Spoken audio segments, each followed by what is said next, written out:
दोस्तों, कभी आपके साथ ऐसा होता है कि आपका घर पूरा फैला पड़ा हो और आपके घर में गेस्ट आने वाले हों? तो उस सिचुएशन को मैंने कैसे टैकल किया, आइए चलिए देखते हैं।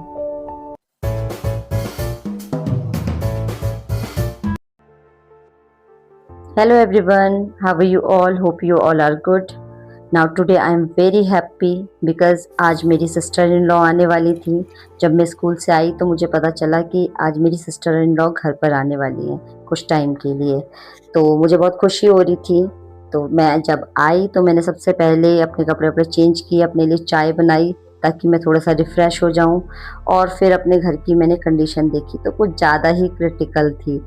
जस्ट बिकॉज आज मेरे दोनों अनमोल रतन एक साथ घर पर थे।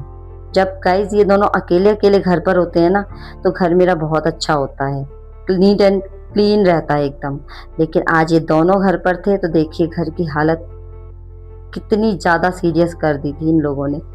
लेकिन दोनों ने खूब डांट भी खाई, लेकिन मैंने सोचा अपनी एनर्जी इस तरीके से बर्बाद करनी बेकार है और अपना काम स्टार्ट कर देना चाहिए। तो मैंने फटाफट से एक बार घर का पूरा देखा कि कहाँ पर क्या करना है, और मैंने जो स्टार्टिंग करी क्लीनिंग की वो करी अपनी एंट्रेंस से। और सबसे पहले अपने एंट्रेंस को एकदम ठीक ठाक किया, जो सामान जहाँ का था उसे प्रॉपर प्लेस पे पहुँचाया, और इसमें दोनों मेरी हेल्प भी कर रहे थे। गाइज़, मैंने एंट्रेंस से इसलिए स्टार्ट किया था क्योंकि जब भी कोई आता है तो सबसे पहले एंट्रेंस ही सामने पड़ती है, तो वो एकदम क्लियर होनी चाहिए, नीट एंड क्लीन होनी चाहिए। तो फटाफट मैंने सारा सामान प्रॉपर प्लेस पे रखने के बाद में वहाँ पर झाड़ू लगा दी, एंड देन मैंने पोछा भी लगा दिया था ताकि ये एकदम नीट एंड क्लीन दिखे। गाइज़, मेरी सिस्टर इन लॉ के साथ में मेरी वाइफ बहुत अच्छे से मैच होती है। हम दोनों बहुत अच्छे से, मतलब काफ़ी अच्छे फ्रेंड्स हैं हम लोग, क्योंकि हम लोग सेम एज ग्रुप के हैं और हमारा प्रोफेशन भी सेम ही है। तो इसके बाद मैंने अपना एंट्रेंस एकदम क्लियर कर दिया था, झाड़ू पोछा दोनों लगा दिए थे। इसके बाद बारी आई मेरी ड्राइंग रूम की, एंड देन ड्राइंग रूम के लिए भी मैंने सेम ही पैटर्न यूज़ किया था कि पहले जो मेरा सामान है वो प्रॉपर प्लेस पे रखा।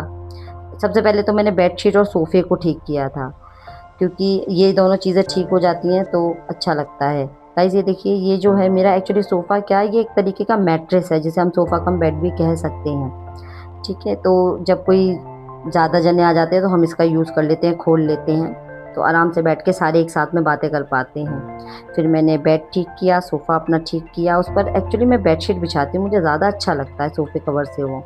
और फिर one by one target set हो रहा था कि पहले सोफ़ा एंड देन बेड, उसके बाद ये टेबल।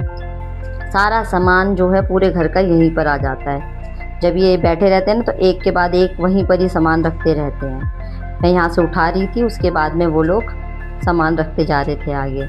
और सारा सामान गाइस इन्होंने किचन में ऐसे प्रॉपर रख दिया था कि ऐसा लग रहा था जैसे दुकान लगा दी हो इन्होंने किचन में। उसके बाद मैंने सारा सामान यहाँ से हटाया, फिर यहाँ पर भी मैंने सेम वही झाड़ू पोछा लगाया और फिर क्लियर कर दिया। ये रूम, मेरा ड्राइंग रूम एकदम क्लियर हो गया। एक्चुअली सिस्टर इन लॉ तो अपनी होती है तो कोई टेंशन नहीं है, लेकिन उनके साथ अगर कोई आता है तो कम से कम सीधा वो बेडरूम में तो नहीं जाएगा, जहाँ जहाँ वो बैठेंगे उतना एरिया क्लीन होना चाहिए, ऐसी मेरी सोच है।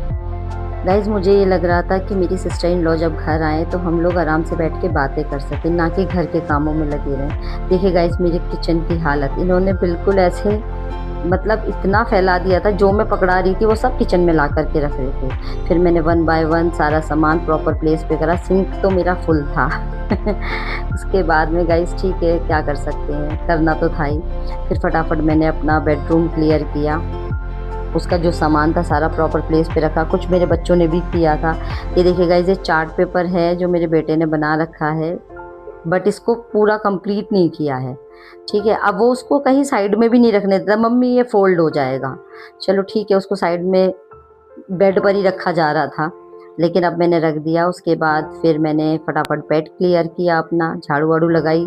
ड्रेसिंग टेबल तो सुबह मैंने ही फैलाई थी, खैर ये तो उसके बाद में ये भी सारा सामान मैंने क्लियर किया, और यहाँ पर भी सेम वही प्रोसीजर कि झाड़ू पोछा लगा दो। अब मेरा घर एकदम नीट एंड क्लीन हो गया था। देखिए गाइस, ये बिफोर और आफ्टर दोनों क्लिपिंग्स मैंने लगाई हैं कि कैसा था मेरा घर, उसके बाद कैसे चमकाया। इसके बाद मेरी सिस्टर इन लॉ आ गई थी और हमने 1-1.5 घंटे तक साथ में बैठे। ठीक है, और उनके साथ में उनके फ्रेंड्स वगैरह भी आई हुई थी। तो काफ़ी अच्छा लगा, एंजॉय किया। देखिए कोई अगर हमारे घर पर आता है तो ऑब्वियसली वो हमारे काम को या किसी चीज़ को देखने नहीं आता है, वो हमारे साथ रहने के लिए आता है, हमसे बात करने के लिए आता है, हमारे हाल-चाल जानने के लिए आता है और उस वक़्त हमें उनको मतलब पूरा वीआईपी ट्रीटमेंट देना चाहिए, ऐसी मेरी सोच है। और फिर देखिए गाइज़ मेरा घर एकदम क्लीन हो गया था, बड़ा अच्छा लग रहा था मुझे। और अगर आपको मेरी वीडियो में कुछ भी पसंद आया हो तो guys please like and subscribe ज़रूर करें।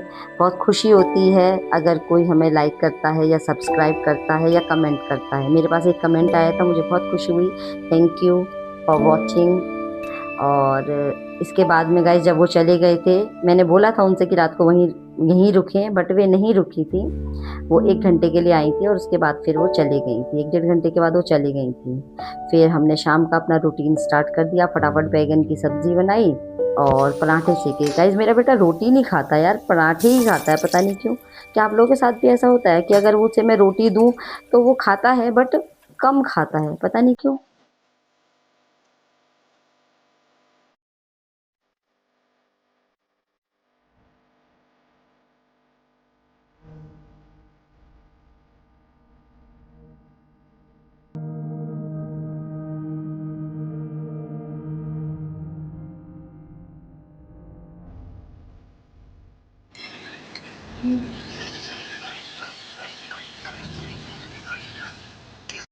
सो गाइस खाना बन के रेडी हो चुका है। Thanks for watching. I hope आपको वीडियो पसंद आया होगा। Till then bye bye.